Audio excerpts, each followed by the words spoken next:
أعوذ بالله من الشيطان الرجيم. بسم الله الرحمن الرحيم، والصلاة والسلام على أزكى الأنبياء والمرسلين، حبيب إله العالمين أبي القاسم محمد وعلى آله الطيبين الطاهرين،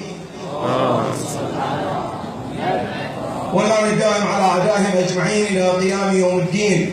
بداية باسمي وباسم فرقة الإمام موسى بن جعفر عليه السلام نرحب أجمل الترحيب بجميع الأخوة الضيوف الذين حلوا علينا وشاركونا في هذه الأمسية القرآنية التي يهدى ثوابها إلى روح شهداؤنا الأبرار الذين قدموا الغالي والنفيس لأجل أن نبقى نحن نتنفس هذه الأنفاس.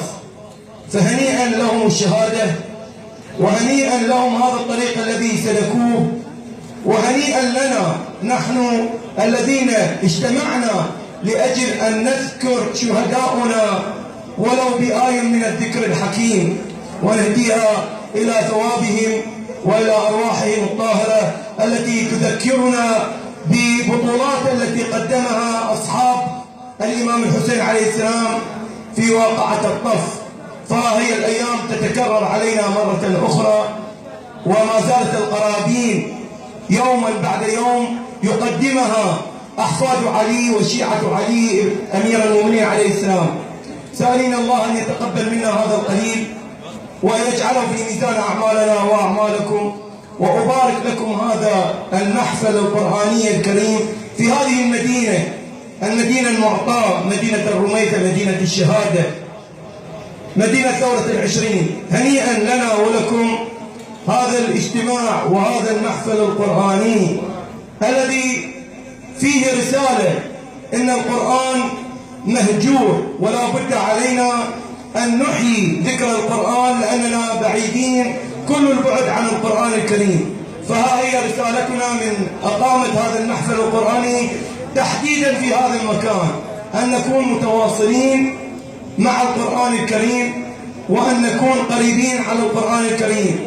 كما أن الفرقة لديها كل يوم خميس جلسة قرآنية في بيت أحد الشهداء، وهذا أقل ما نقدمه للشهداء.